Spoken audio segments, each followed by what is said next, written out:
Bismillahirrahmanirrahim. Assalamu alaikum. In our previous lecture, we discussed about first three major approaches to management in historical perspective, historical background, classical approaches, and behavioral approaches. In today's lecture, we are going to discuss the next two. One is quantitative approach, and the last one is contemporary approaches. Quantitative approach का जो era है that is of 1940s and 1950s, यानी 1940 और 1950 की दहाइयों में ये approach बहुत ज़्यादा इस्तेमाल में आई थी। तब से इसको स्टार्ट किया गया था। इसमें बेसिकली हम क्वांटिटेटिव टेक्निक्स का इस्तेमाल करते हैं ताकि हमारी डिसीजन मेकिंग जो है वो इम्प्रूव हो। और डिसीजन मेकिंग इम्प्रूव होने का मतलब यही है कि आपकी प्रोडक्टिविटी इंक्रीज हो या आपकी सर्विसेज बेहतर हो। एक दो क्वांटिटेटिव टेक्निक्स का जिक्र करेंगे, बट बिफोर दैट इसका थोड़ा सा हिस्टोरिकल बैकग्राउंड देखते हैं।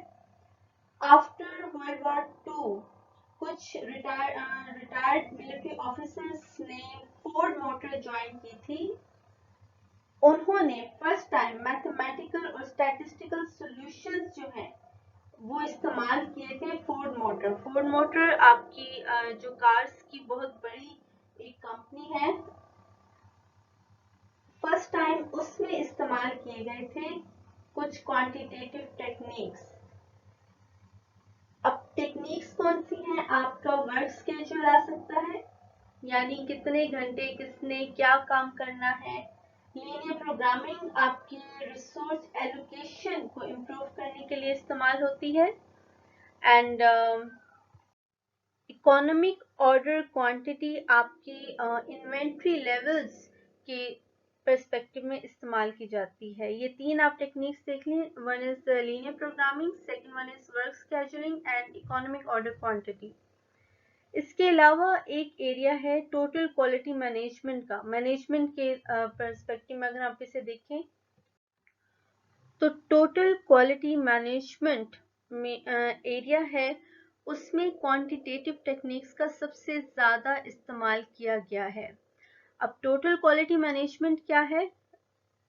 It's a management philosophy devoted to continual improvement and responding to customer needs and expectations. आप कोई भी बिजनेस कर रहे होते हैं, आपका कस्टमर्स के साथ इंटरेक्शन होता है, तो आपकी जो पहली प्रेफरेंस है वो यही है कि आपके कस्टमर की नीड्स, उनकी रिक्वायरमेंट्स, उनकी डिमांड्स या उनकी एक्सपेक्टेशंस जो हैं वो फुलफिल हो। इसका जो हिस्टोरिकल आप बैकग्राउंड देखें तो ये 1940s में 50s में ही स्टार्ट हुआ था by Edward Deming and Joseph M Juran. इन्होंने ये आइडिया दिया था कि किस तरह से क्वालिटी को इम्प्रूव करके ही आप अपनी क्वांटिटी को भी बेहतर कर सकते हैं और कस्टमर्स की एक्सपेक्टेशंस को फुलफिल करने के बाद आप अपने बिजनेस को भी सक्सेसफुली रन कर सकते हैं। तो स्टार्ट में यूनाइटेड स्टेट्स ने इस पर इतना ज़्यादा फोकस नहीं किया, लेकिन इस आइडिया को अडॉप्ट किया गया था जापानीज कंपनी की तरफ से। तो जब जापानीज कंपनीज ने अपने यूएस कंपेटिटर्स को बीट करना स्टार्ट कर दिया बिजनेस में, उसके बाद इन 1990s एंड इन आफ्टर 2000 इस एरिया ऑफ स्टडी को बहुत ज़्यादा अडॉप्ट किया गया था फ्रॉम वेस्टर्न मैनेजमेंट भी, यानी अमेरिकन और बाकी वेस्टर्न कंट्रीज में इसे तब अडॉप्ट किया गया था। अब टोटल क्वालिटी मैनेजमेंट में हम करते क्या हैं? सबसे पहले तो आपने intense focus on the customer रखना होता है। पहले भी जिक्र किया है इसका, अगेन आई एम सेइंग कि आपकी जो बिजनेस की पहली प्रेफरेंस है वो ये है कि आप अपने कस्टमर्स को किस तरह से सेटिस्फाई कर सकते हैं। तो आपने अपने कस्टमर्स पर सबसे ज्यादा फोकस रखना होता है, क्योंकि कस्टमर्स आपकी क्वालिटी को जज करते हैं, कस्टमर्स आपकी क्वालिटी को बेहतर बनाने के बारे में मुख्तलिफ आइडियाज़ भी दे सकते हैं। तो आपने अपना फोकस उन्हीं पर ही रखना है। कस्टमर्स बताते हैं कि आपकी क्वालिटी अच्छी है या आपकी क्वालिटी अच्छी नहीं है। अगर अच्छी नहीं है तो आप उनके मुताबिक अपने बिजनेस को करेंगे, अगर अच्छी है तो आप उसको फिर भी इम्प्रूव करेंगे। And that is your second point, concern for continual improvement. कोई भी चीज परफेक्ट नहीं होती। आप कभी भी 100% किसी काम से, किसी चीज से सेटिस्फाई नहीं होते। यही रूल आप बिजनेस में भी इम्प्लीमेंट कर सकते हैं कि आपने कंटिन्यूअल इम्प्रूव करते रहना है अपनी क्वालिटी को। Next point is process focused. आप जब अपनी प्रोडक्ट को या अपनी सर्विस को इम्प्रूव करने की बात कर रहे होते हैं, दैट मीन्स आप उसके पूरे प्रोसेस को इम्प्रूव करने की बात कर रहे हैं। अगर आप किसी मैन्युफैक्चरिंग प्रोडक्ट की बात करें, किसी भी प्रोडक्ट की बात करें हम, तो उसका पूरा प्रोसेस होता है। रॉ मटेरियल्स आप देखते हैं, फिर लोग उस पर काम कर रहे होते हैं, that is the second step. फिर उसकी ट्रांसफॉर्मेशन होती है, द थर्ड स्टेप। अगर हम जनरली इसको देखें, उसके बाद वो फाइनल प्रोडक्ट की सूरत इख्तियार करता है, that is the fourth step. तो ये 4 स्टेप्स का एक प्रोसेस है। आपने हर प्रोसेस के स्टेप पर, हर स्टेज पर उसकी क्वालिटी को इम्प्रूव करने की कोशिश करनी है।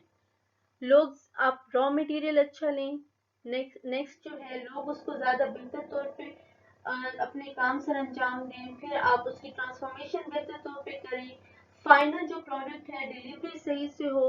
तो इस पूरे प्रोसेस में आप क्वालिटी को फोकस करेंगे, तभी आपकी लास्ट प्रोडक्ट या फाइनल प्रोडक्ट है वो इम्प्रूव्ड वे में कस्टमर्स को ज्यादा बेहतर तौर पर सेटिस्फाई कर सकेगी।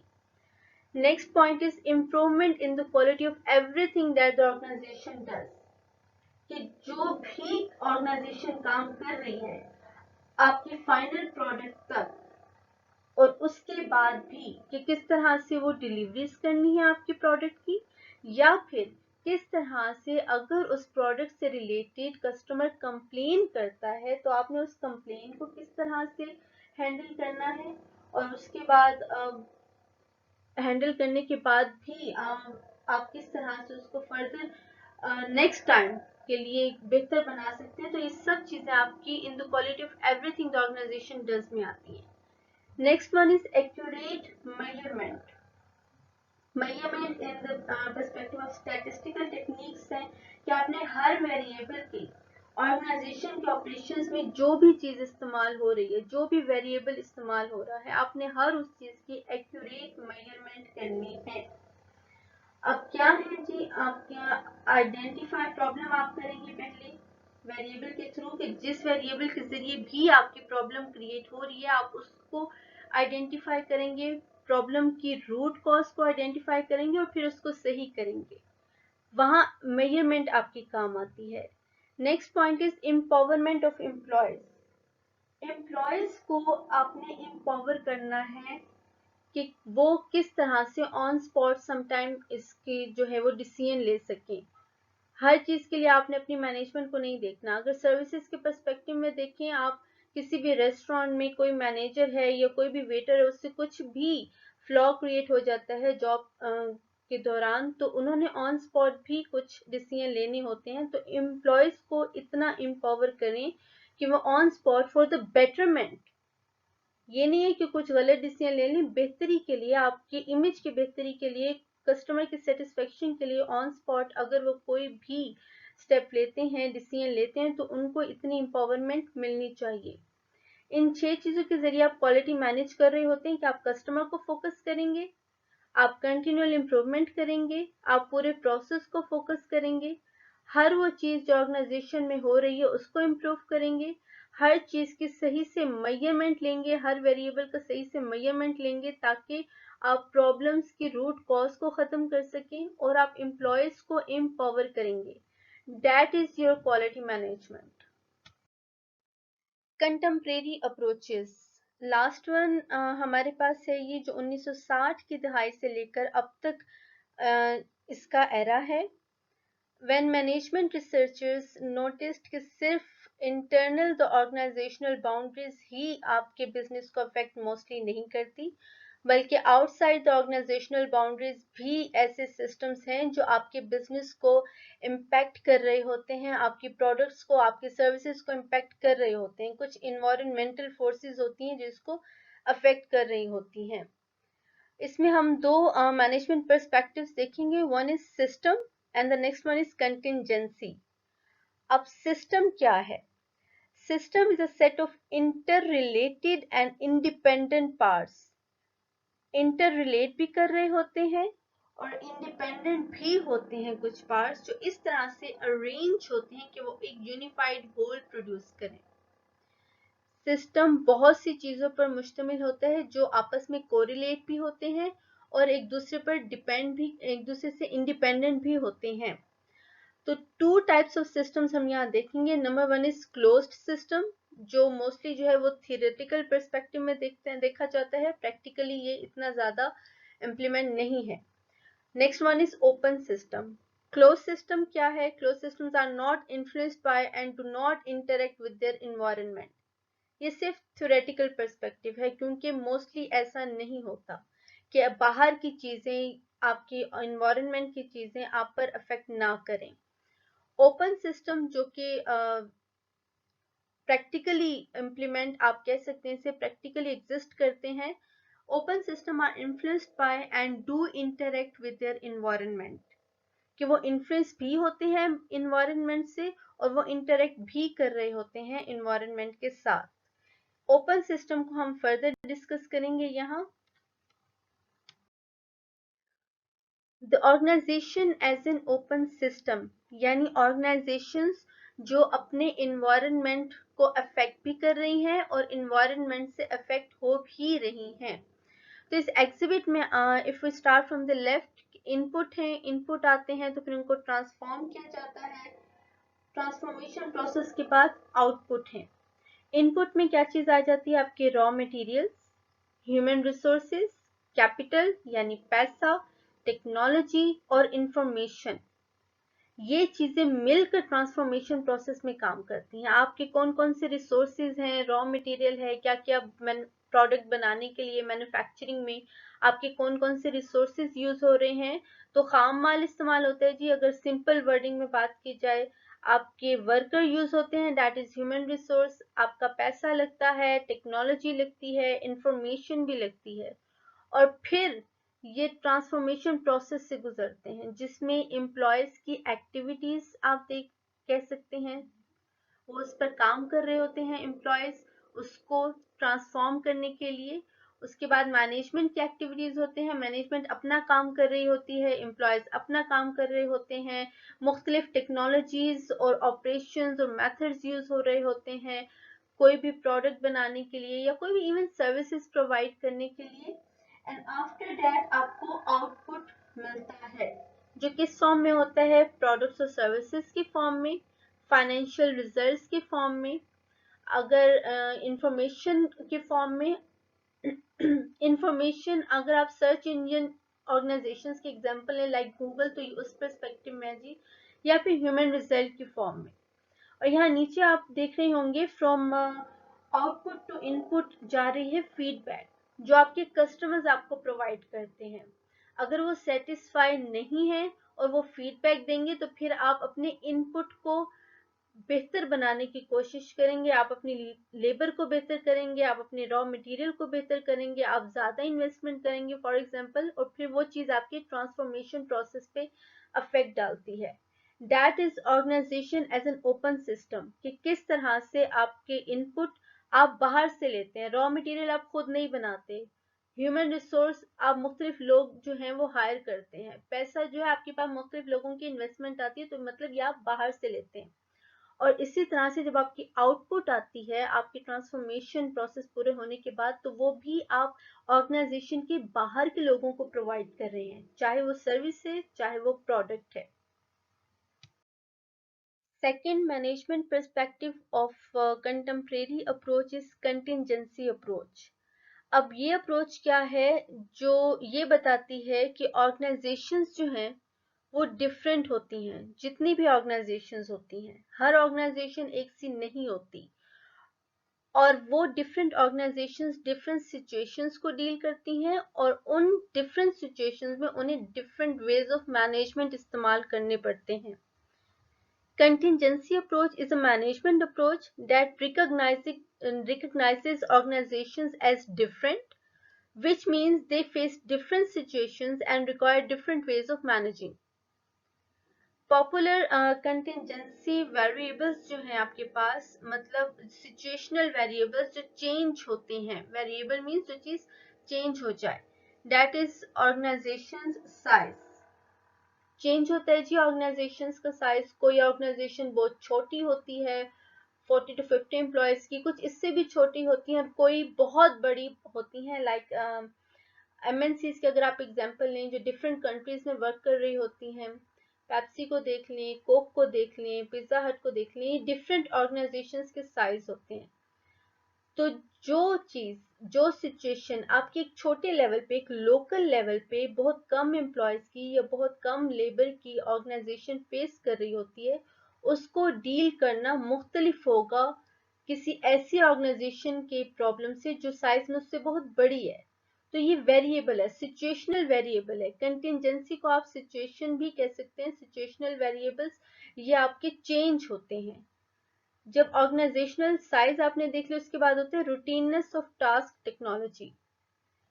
डिफरेंट ऑर्गेनाइजेशंस में टेक्नोलॉजी इस्तेमाल हो रही होती है जो आपके रूटीन के मुताबिक होती है, बट समटाइम्स क्या होता है कि आपको टेक्नोलॉजी जो है वो चेंज करनी पड़ती है रूटीन से हटकर, अगर कोई एज सच काम आ जाए। जिस तरह आजकल जो हालात चल रहे हैं, तो वर्चुअल जॉब्स हो रही हैं जी, लोग घरों से बैठ के काम कर रहे हैं because of this corona. Study भी वैसे ही आ गई है। नेक्स्ट आप सिचुएशनल वेरिएबल या कंटिंजेंसी वेरिएबल देखें, that is environmental uncertainty. Environment हमेशा एक सा नहीं रहता, चेंज होता रहता है, अनसर्टेनिटी चेंज होती है।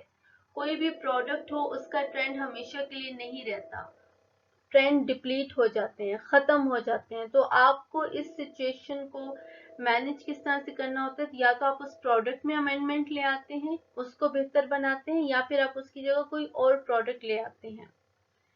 इसके बाद जो कंटिंजेंसी वेरिएबल है, that is individual differences.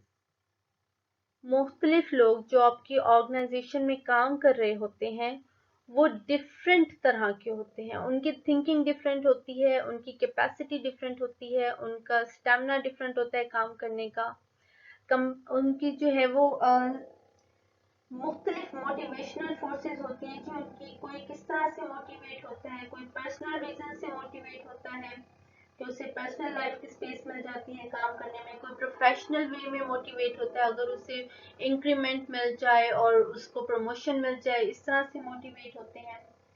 Leadership styles भी उन पर डिफरेंटली इफेक्ट करते हैं। किसी को आप स्ट्रिक्ट होके काम करवा रहे होते हो, किसी को आप थोड़ा लीनियंट होके उसको अंडरस्टैंड करके काम करवा रहे होते हैं।